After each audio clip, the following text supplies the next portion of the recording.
평소와 다른 기상시간 때문에 많이 긴장하셨을 것입니다. 잘 오셨습니다. 오늘 우리가 저 위에 넓은 강당에서 부흥회를 하지 아니하고 이 밑에서 하는 가장 중요한 이유는 저 위에서 하면 학생들 수업 시간 때문에 빨리 의자를 개어서 개야 하기 때문에 기도할 시간이 10분이나 20분도 되지 않아서 그렇게 해서는 안 되겠다 싶어 이리로 왔습니다. 좀 길게 기도하기 싶은 분들은 이 옆방에 가셔서 기도하시면 좋을 것입니다. 그리고 뒤를 이렇게 출근하는 이런 시간까지 충분히 기도하시기를 바라서 이곳에서 우리가 하니까 넉넉히 들은 말씀에 반응하고 가시기 바랍니다. 우리 하나님의 말씀을 로마서 8장 1절에서 4절까지 읽겠습니다.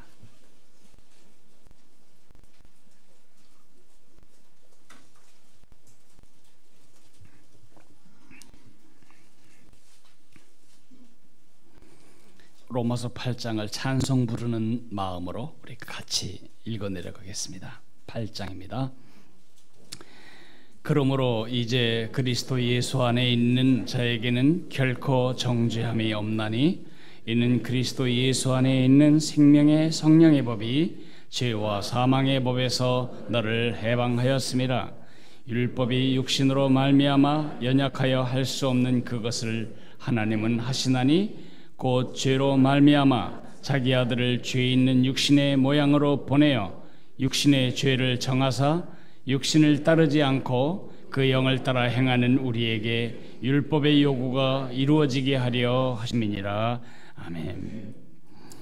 제가 예수님을 믿은 초기에 많이 불렀던 찬송이 있습니다.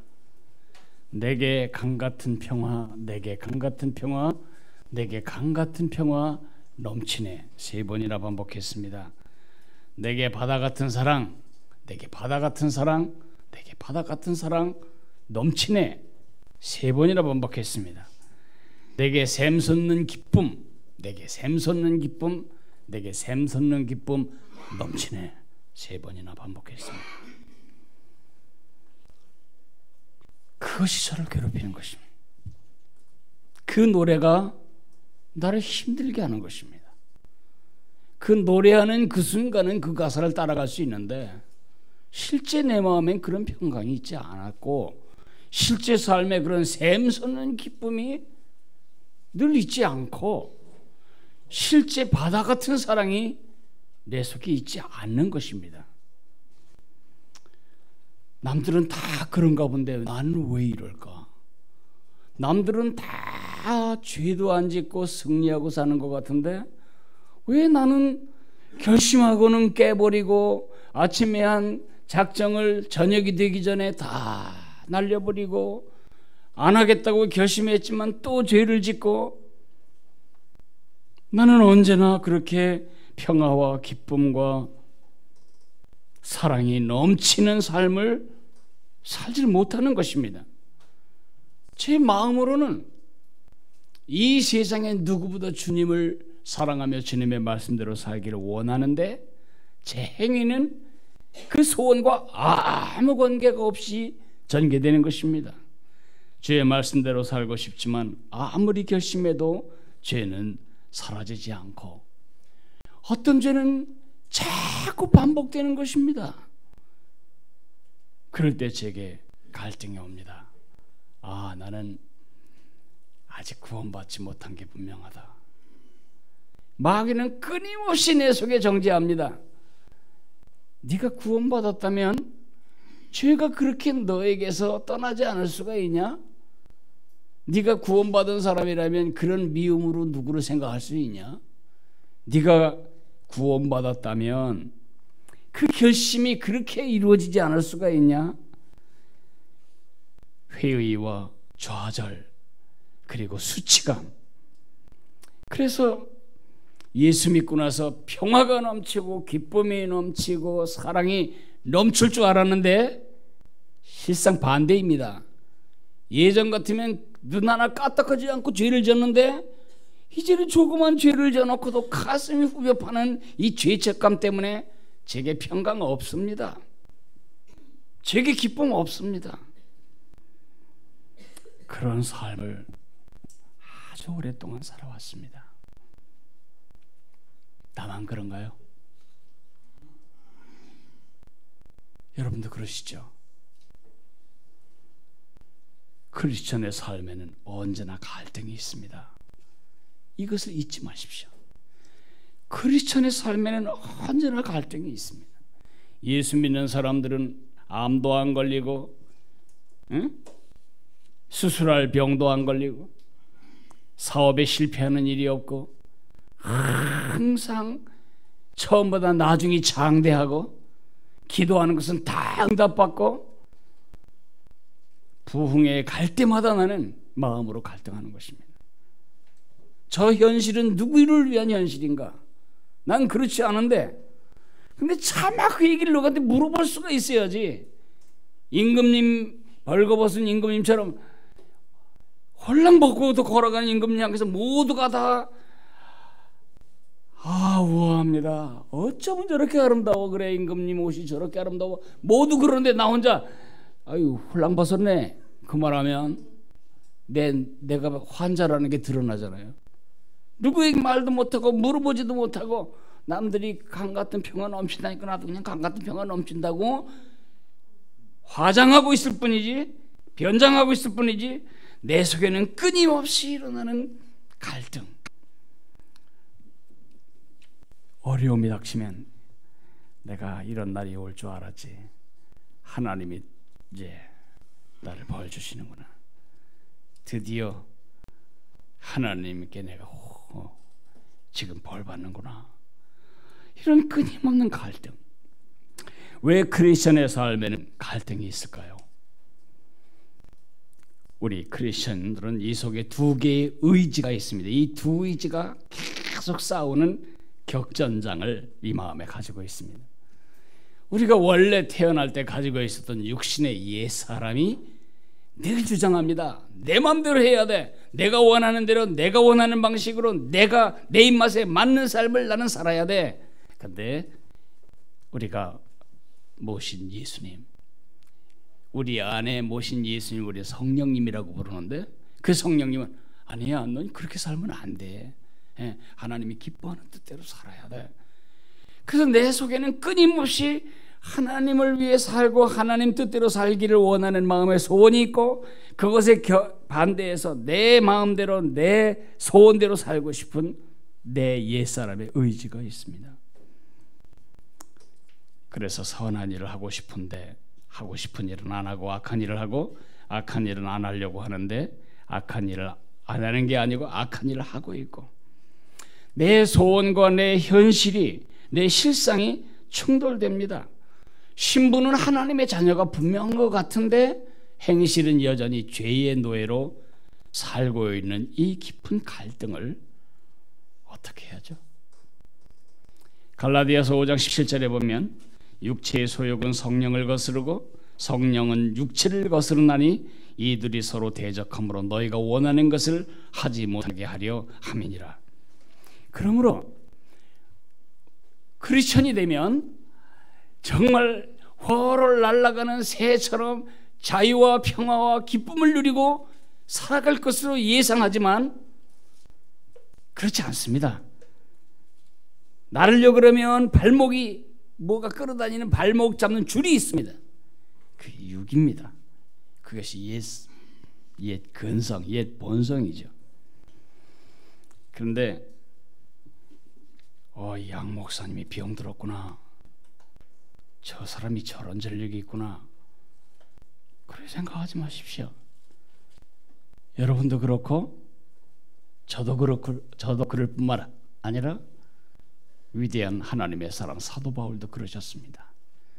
제가 사도 바울이 느끼고 있었던 이야기를 제가 읽어볼 테니 방금 전에 제가 했던 제 갈등과 바울의 갈등이 무슨 차이가 있는지 한번 보십시오. 로마서 7장 18절에 내 속 곧 내 육신에 속한 것이 거하지 아니하는 줄 아노니 원함은 내게 있으나 선을 행하는 것은 없노라. 내가 원하는 바 선은 행하지 아니하고 도리어 원하지 아니하는 바 악을 행하는도다. 만일 내가 원하지 아니하는 그것을 하면 이를 행하는 자는 내가 아니요 내 속에 거하는 죄니라. 그러므로 내가 한 법을 깨달았노니 곧 선을 행하기 원하는 나에게 악이 함께 있는 것이로다. 내 속사람으로는 하나님의 법을 즐거워하되 내 지체 속에서 한 다른 법이 내 마음의 법과 싸워 내 지체 속에 있는 죄의 법으로 나를 사로잡는 것을 보는도다. 오호라, 나는 공고한 사람이로다. 이 사망의 몸에서 누가 나를 건져내랴. 지금 바울은 불신자 시절에 로마서 7장을 쓴 것이 아닙니다. 지금 큰 죄를 짓고 도덕적인 죄를 짓고 감옥에 있는 상태에서 쓴 책이 아닙니다. 지금 사도 바울은 비크리스천 상태에서 이 글을 쓴 것이 아닙니다. 아주 지극히 정상. 그러므로 여러분의 삶에, 여러분의 마음에 갈등이 있다면 여러분은 정상적인 삶을, 크리스천의 삶을 지금 살고 있다. 우선 그렇게 생각을 해야 합니다. 크리스천의 삶에는 언제나 갈등이 있습니다. 그게 나쁜 소식입니다.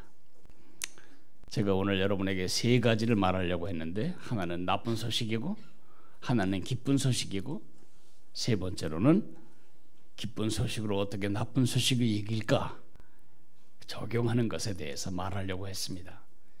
지금까지 제가 나쁜 소식에 대해서 말했습니다. 누구도 피할 수 없습니다. 이 목숨이 떨어지는 한까지 우리 속에 있는 옛사람과 성령의 새 사람 속에는 끊임없는 갈등이 있을 것입니다. 이제 내가 기쁜 소식을 여러분에게 말해야 할 순서입니다. 거기 머물지 말라는 것입니다. 로마서 7장 24절까지 머물지 말라는 것입니다. 여러분이 그 갈등에 거기서 머물지 말라는 것입니다. 거기에 나자빠져 있을 필요가 없다는 것입니다. 그것은 크리스천의 삶의 전체 이야기가 아닙니다. 그거는 한 단계의 이야기일 뿐입니다.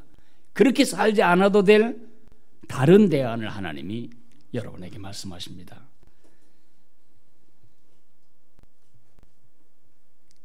7장 25절, 우리 주 예수 그리스도로 말미암아 하나님께 감사하리로다. 그런즉 내 자신이 마음으로는 하나님의 법을, 육신으로는 죄의 법을 섬기노라. 여기 7장 8장 이런 것은 원래 바울이 써붙인 것이 아닙니다. 편지에다 누가 1절 2절 그렇게 써서 편지 보냅니까? 쭉 통으로 된 편지인데 나중에 이 학자가 이것을 찾을 수가 없으니까 장절을 붙이면서 잘못 끄는 대표적인 부분이 여기입니다. 8장은 어디서 시작되냐면 7장 25절부터 끊어요. 이어져야 됩니다. 7장 24절까지 7장 25절부터 8장으로 가야 되는데 7장 25절과 8장 1절 사이에는 쉼표도 찍을 필요가 없는 한 문장입니다. 다른 길이 있습니다. 여기 어순이 중요한데 8장 1절에 그러므로 이제 그리스도 예수 안에 있는 자에게는 결코 정죄함이 없나니, 이거는 우리 한글의 어순입니다. 그런데 그리스 사람들이 원래 이 성경을 쓸 때 그리스 사람들의 어법은 내가 무엇을 강조하고 싶을 때 절대 이건 잊지 마세요 여러분. 절대 여러분 이거 잊으면 큰일 납니다. 이렇게 강조하고 싶을 때는 그 단어를 문장의 맨 앞으로 끌어다 붙이는 방법이 그리스어의 그 강조 어법입니다. 우리도 그렇잖아요. 8시에 거기서 만나. 그러면 8시가 가장 중요한 거 아니에요? 그리스어는 그게 더 분명합니다. 오늘 그리스어 성경에는 그러므로가 맨 앞에 있지 않습니다. 이제도 맨 앞에 있지 않습니다. 그리스도 예수 안에 있는 자에게도 맨 앞에 있지 않습니다. 결코도 맨 앞에 있지 않습니다. 정죄함이 없나니, 그것이 맨 앞에 있습니다. No condemnation, 절대로 정죄함이 없나니, 그 말이 맨 앞에 있어요. 정죄함이 없나니 그리스도 예수 안에 있는 자에게는. 무슨 말이죠? 정죄함이 없다는 뜻이 무슨 뜻이죠? 정죄함이 없다는 말은 법적인 용어입니다. 제가 교통사고를 내면 경찰에 불려갑니다. 그리고 이제 기소당하고 판사 앞에 서게 됩니다. 근데 판사가 이건 절대 고의성이 없고 오히려 그 교통사고를 가장한 보험 사기다. 그러면 판사가 저에게 뭐라고 말했냐면 무죄. 그럼 난 방금 전까지 죄인처럼 조소당했지만 저는 여러분들에게 당당합니다. 나는 죄인이 아닙니다. 그죠? 그렇게 우리 하나님이 우리를 향해서 선언했다는 뜻입니다. 무죄. 너는 무죄다. 우리의 재판장이 우리 아버지이신 하나님이고 우리의 변호사님이 우리의 큰형님이신 예수님, 큰 오빠이신 예수님이셔요. 그분이 우리를 향해서 무죄. 그게 무슨 뜻일까요? 정잠이 없다는 뜻은 세 마디로 다시 풀을 수 있겠습니다. 주님은, 우리 하나님은 여러분을 거절하지 않으신다는 뜻입니다. 하나님의 자녀는 절대 그 집에서 쫓겨나지 않습니다. 죄를 지어도 하나님의 가족에서 쫓겨날 방법이 없습니다. 여러분은 그리 아십니까? 아이가 공부를 안 하거나 아이가 여러분 지갑에 손을 댔거나 여러분을 망신시킨 일을 했다면 당장 구청에 가서 호적을 파버리는 재판을 합니까? 그런 아버지 어머니가 어디 있습니까? 죄를 져도 내 자식입니다. 잘못한 내 자식을 누가 비웃으면 그 나를 비웃는 것이 되기 때문에 모든 아버지는 모든 어머니는 자기 자식을 감싸 안는 것입니다. 하나님의 자녀는 결코 그 집에서 쫓겨나지 않습니다. 탕자를 보십시오. 다 탕진했습니다. 재산 탕진하고 아버지 개망신시키고 삶은 다 피폐케 되고 그럴 때 아버지가 누구시더라? 그러지 않습니다. 그거 돼지 우리 꺼내서 생각합니다. 돼지는 열심히 쥐업 열매 주워 먹고 있을 동안 돼지 같이 살지만 돼지 안에 사는 그 사람은 이렇게 말합니다. 내가 일어나 우리 아버지 집으로 가야 되겠다. 아버지 집입니다. 자기를 받아줄 아버지가 있다는 사실을 기억하는 것입니다. 그게 돼지와 인간의 차이입니다. 아버지의 집을 향해 길을 떠날 때 아들을 맞는 아버지의 자리는 어디였습니까? 안방이었습니까? 아닙니다. 오늘도 목 빠지게 바깥을 내다보며 돌아오는 아들을 볼 때 가서 그 돼지똥에 얼룩진 악취로 넘치는 그 자식을 끌어안고 기뻐하고 눈물로 찢는, 재산 다 탕진해도 아들은 아들입니다. 아들의 신분을 잃지 않습니다. 돼지처럼 살았어도 너는 돼지 아들이라고 말하지 않습니다. 내 아들이라고 말합니다. 그것이 아버지 하나님의 마음입니다. 하나님은 절대로 우리를 버리지 않으십니다. 근데 마귀는 그러지 않죠. 네가 무죄라고? 웃기지 마. 네가 뭔 짓을 하고 있는지 경험적으로 모르냐? 선택하십시오. 마귀는 말합니다. 이 죄인이. 하나님 말합니다. 내 자녀다. 우리는 경험을 선택합니다. 맞아. 나는 이렇게 자꾸 죄를 짓는 걸 보면 죄인이 틀림없어. 우리 아버지 하나님 말씀하십니다. 너는 내 자녀다. 누구도 너를 죄인으로, 나와 상관없는 사람으로 만들지 못한다. 하나님은 여러분을 거절하지 않으신다는 뜻이 정죄함이 없다는 뜻입니다. 하나님은 여러분에게 분노하지 않으신다는 것이 정죄함이 없다는 뜻입니다. 여러분, 하나님은 여러분들이 넘어지는 거 다 아십니다. 여러분이 무슨 죄를 지셨는지 하나님은 다 아십니다. 시침이 떼고 앉아 있어도 하나님은 다 아십니다. 그리고 앞으로 여러분이 죄 지으실 것을 하나님 다 알고 계십니다. 그럼에도 불구하고 죄 지을 때마다 하나님이 짜증내고 신경질 내고 분통 터지지 않으십니다. 여러분 어떠십니까?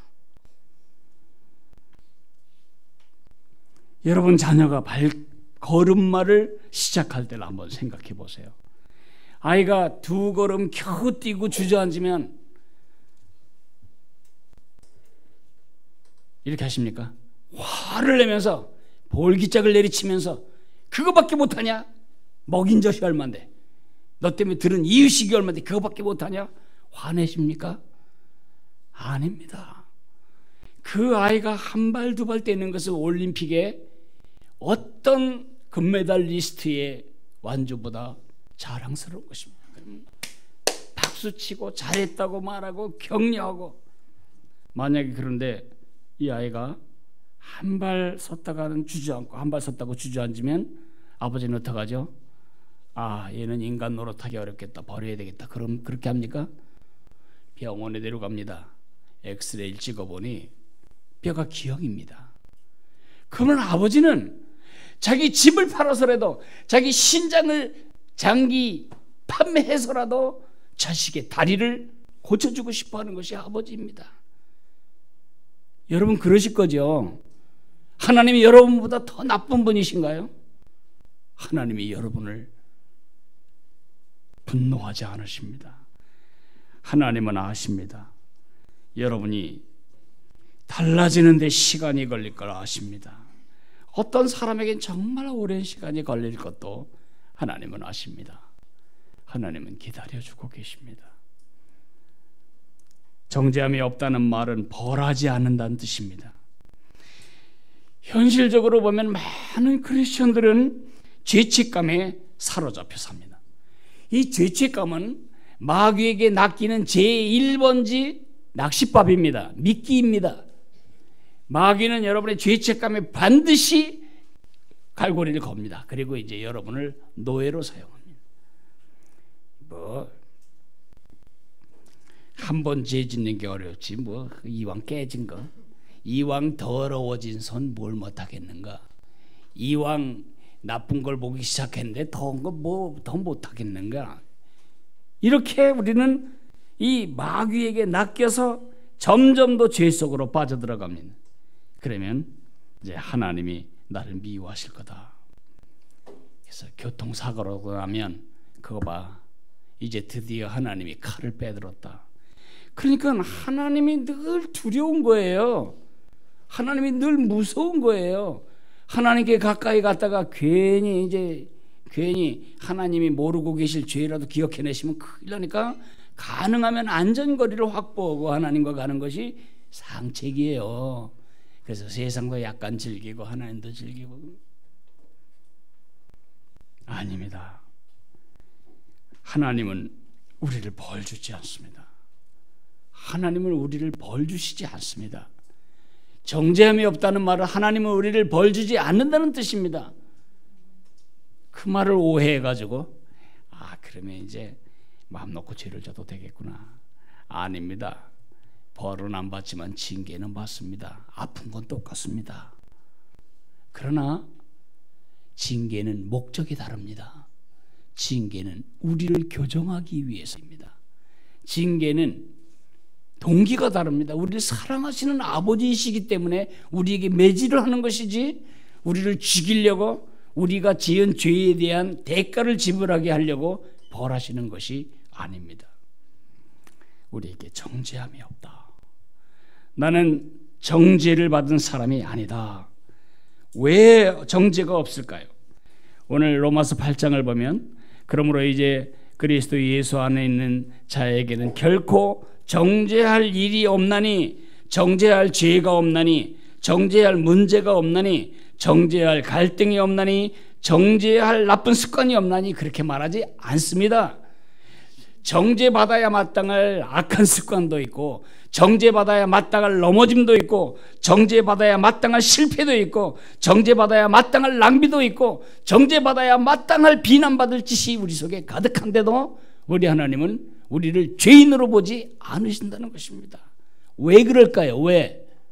하나님이 눈먼 분이 아닌데 왜 그러실까요? 그것은 예수님 때문입니다.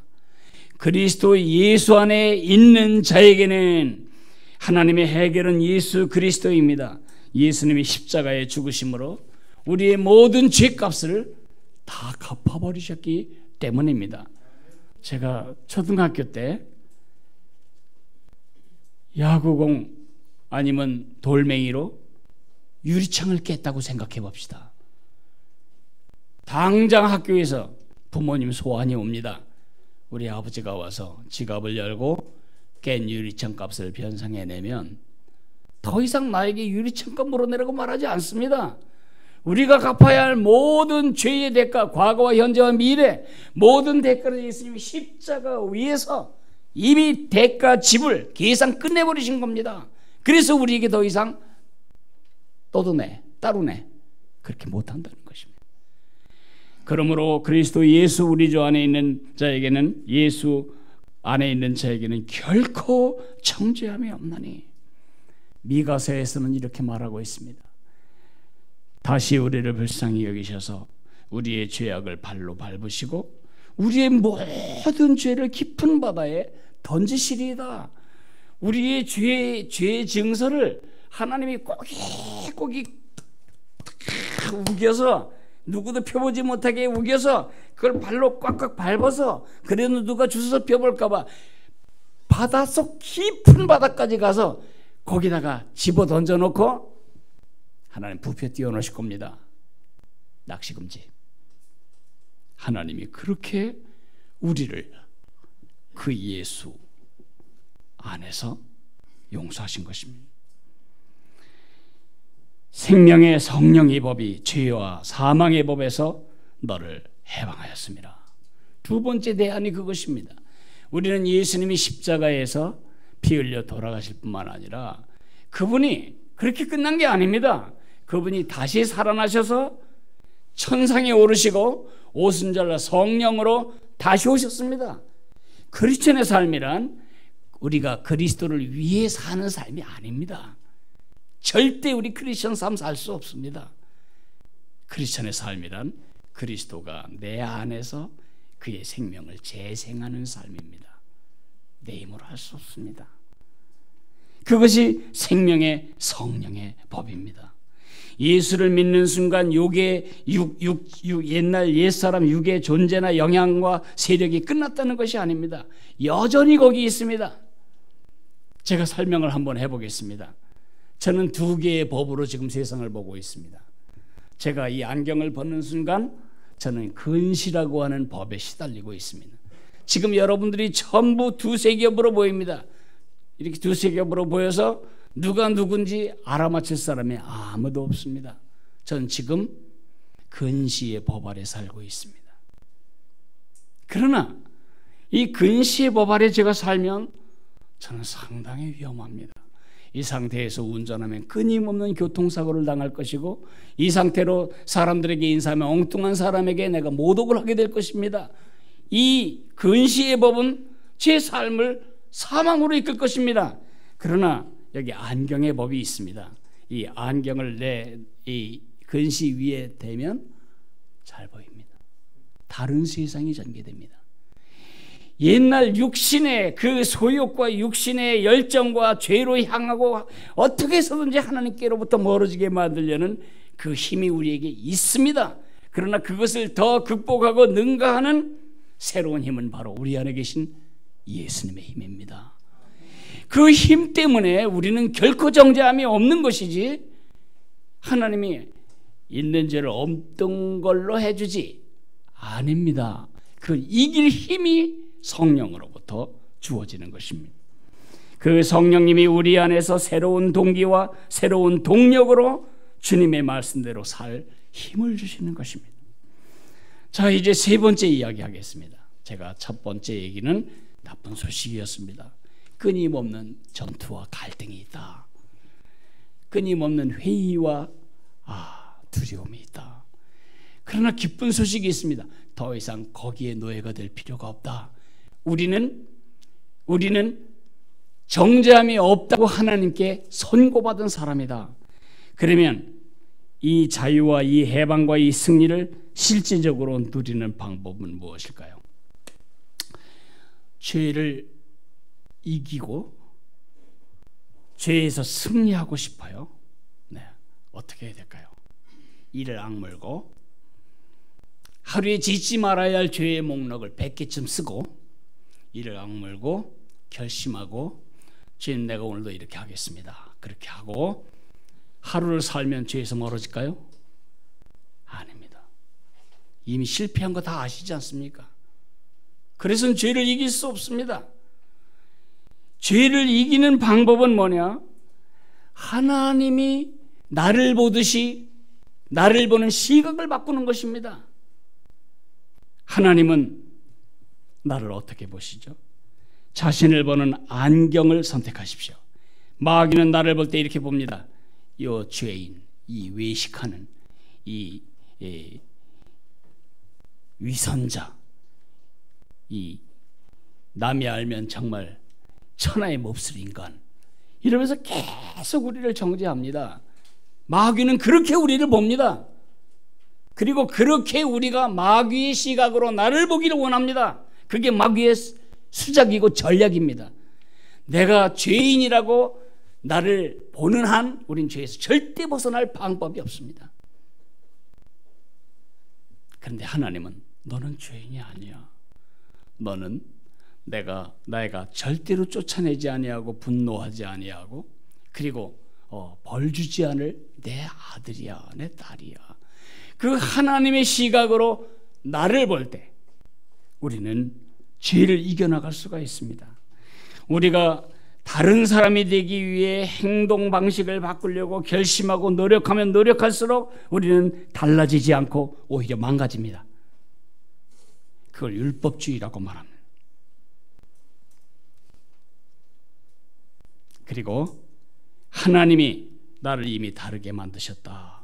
그것을 믿을 때, 그것을 받아들일 때 우리는 자연스럽게 우리 행위의 방식을 바꾸게 됩니다.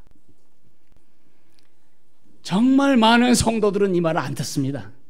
그래도 내 경험이 말하는데 내가 죄인이라고, 내가 죄 짓고 있는데 내가 어떻게 죄인이 아니라고 할 수 있냐. 그게 마귀의 시각입니다. 하나님은 네가 비록 자빠지고 넘어지고 나를 실망시켜도 너는 내 자식이다. 하나님은 그렇게 말씀하시는데 그 시각으로 보는 걸 우리는 거부하고 마귀의 그 관점이 맞아 이렇게 생각합니다. 그래서 죄에서 벗어나지 못하는 것입니다. 죄에서 벗어나기를 원한다면 마귀의 시각으로 나를 보는 습관을 잘라버려야 됩니다. 그리고 하나님이 나를 바라보시는 시각으로 빨리 자기를 바라보는 시각을 바꿔야 합니다. 한 소녀가 있었습니다. 눈이 너무 예쁜데 턱도 예쁘고 코가 뭔지 코가 이 둥그런 똘딱이 코가 이게 하나 붙었는데 소똥 붙은 것 같은 느낌이 자기가 생각할 때 거울을 볼 때마다 나는 못났어. 나는 못났어. 이 코가 나를 완전히 버려놨어. 사람들이 나를 볼 때 딸기고 그러고 자기들끼리 뒤에서 수근거리는 거 보면 나 욕하는 걸 거야. 나 승부는 걸 거야. 그렇게 나는 못생겼다라고 하는 셀프 이미지, 자기 시각으로 계속해서 자기를 보다 보니까 망가지기 시작합니다. 못난 놈이 못나게 사는 게 뭐가 잘못이야. 그래서 반항하기 시작하고 부모님 속을 썩이기 시작하고 자해하려고 하고 이제 막 삶이 망가지는 것입니다. 이 소녀가 삶이 망가진 이유가 뭐죠? 잘못된 시각으로 자기를 보는 것입니다. 나는 못나니. 그래서 부모님들이 돈을 많이 들여서 성형외과 의사를 고용하고 성형외과에 가서 그 딸기 코를 성형을 해서 예쁜 코로 이제 만들기로 했습니다. 수술은 이제 잘 이루어졌고 드디어 이제 붕대를 푸는 날이 왔습니다. 이 성형외과 의사가 붕대를 다 풀고 그 얼굴을 보니까 이런 미녀가 없는 거예요. 그래서 너무 고마워하고 부모님들도 너무 고마워하고 그래서 거울을 아이에게 지켜줬어요. 야, 너가 이렇게 예쁜 사람 됐다. 이 아이가 거울을 보더니 눈물을 흘렸습니다. 그리고는 소리 질렀습니다. 내가 안 될 줄 다 알았다니까. 너무 오랫동안 나는 못나니, 나는 못나니, 나는 못나니, 나는 천하의 못나니, 나는 죽어도 쌀 못나니, 이렇게 자기 자신을 보아왔던 그 시각이 너무 깊이 박여서 코가 달라졌는데도 그 달라진 자기 모습을 모르는 것입니다. 그래서 여전히 이 코가 달라진 미녀 못난이로 살아가는 것입니다. 6개월 동안이나 성형외과 의사는 이 소녀에게 달라졌다는 것을 설득했어요. 6개월 후 어느 날 갑자기 자기가 예쁘다는 사실을, 더 이상 못난이가 아니라는 사실을 벼랑간 깨닫는 순간이 왔어요. 그때부터 공주처럼 우아하게 말하고 공주처럼 우아한 삶을 향해 변해가는 것입니다. 내가 지금 소녀 얘기하고 있습니까? 여러분의 얘기하고 있습니다.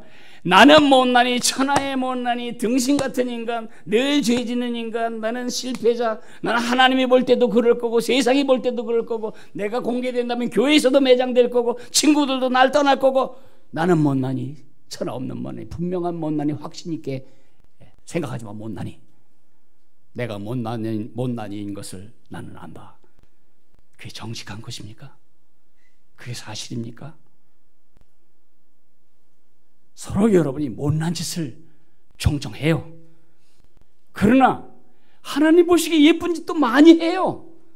그런데 A 플러스 5개에 F 하나면 사람들이 A 플러스 5개 때문에 기뻐하는 게 아니고 F 하나에 나는 실패다, 나는 인생 끝났다, 이렇게 생각하는 나쁜 습관을 마귀는 이용하는 것입니다.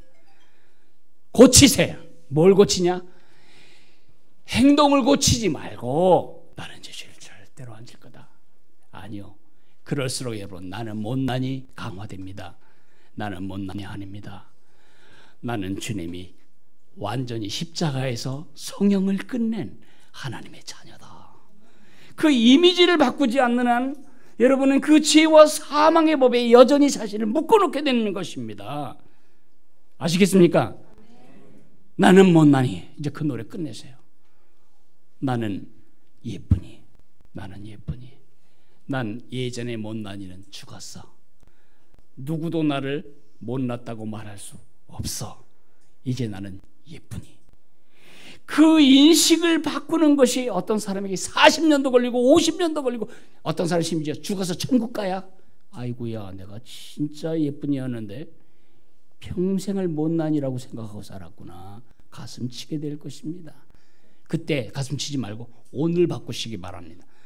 따라서 하세요. 나는 못난이 아니고 나는 예쁘니. 하나만 더. 인식을 바꿔야, 나를 보는 이 시각을 바꿔야 됩니다. 마귀가 보듯이, 내 양심이 보듯이 나는 못나니 그러지 말고 하나님이 날 보듯이 나는 예쁘니. 또 하나는 성령을 따라 살기를 선택해야 합니다. 성령을 따라 산다는 말, 이 말은 굉장히 중요한 말이기 때문에 이것은 내일 아침 제가 다시 여러분들에게 설명을 드리도록 하겠습니다. 다시 한번 제가 오늘 들은 말씀을 정리하자면, 나쁜 소식, 크리스천의 삶은 끊임없는 전투이기 때문에 갈등을 피할 수 없다. 좋은 소식, 그러나 우리는 마귀가 말하는 대로 내 현재 경험, 옛사람의 경험이 정지하는 대로 우리 못난이 아니다. 예수님이 십자가에서 이미 생명을 바꿔주신 우리는 하나님의 예쁜이다. 그 인식을 정확하게 갖지 않는 한, 확고하게 붙들지 않는 한, 한평생 죄책감에 낚여서, 죄책감의 미끼에 낚여서 마귀의 놀이개로 살아가는 것을 피할 방법이 없습니다. 한번 따라서 하시기 바랍니다. 나는 못난이가 아니다. 나는 예쁜이다. 오늘은 하나님 앞에 그렇게 기도하시면서 여러분의 자아, 화상, 하나님이 보시는 그림으로 여러분의 자화상을 바꿔가시기를 바랍니다. 기도하겠습니다.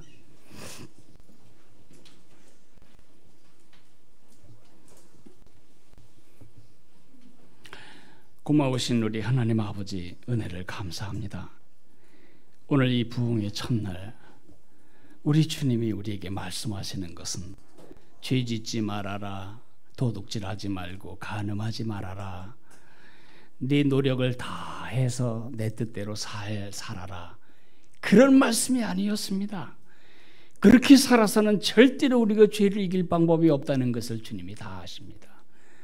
주님이 우리를 십자가 위에, 수술대 위에서 성형하셨습니다. 죄와 사망의 법에 매여있던 우리를 끊어내시고 예수 그리스도 안에 있는 생명의 성령의 법으로 우리를 성형하셨습니다. 우린 더 이상 못난이가 아닙니다. 우리는 예쁜이입니다. 하나님의 예쁜이이기 때문에 예쁜이처럼 살고 싶어 해야 합니다. 사랑하시는 주님, 우리의 셀프 이미지, 나 자신을 보는 시각을 바꾸어 주시기를 기도합니다. 마귀가 보듯이 나를 보는 선택을 버리고 하나님이 나를 바라보시듯이 바라보는 눈을 열어주시기를 기도합니다. 하나님 함께하여 주시옵소서.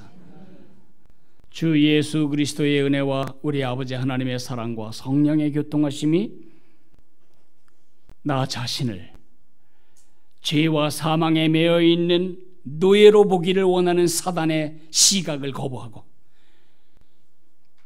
결코 정죄함이 없는 하나님의 사랑스러운 자녀로 바라보시는 우리 하나님의 시각으로 나를 바라봄으로써 날마다 죄를 이기고 옛사람을 이기는 승리의 삶을 구축해 나가기를 원하는 우리 모든 가족들 위해 영원토록 함께 계시기를 간절히 축원합니다.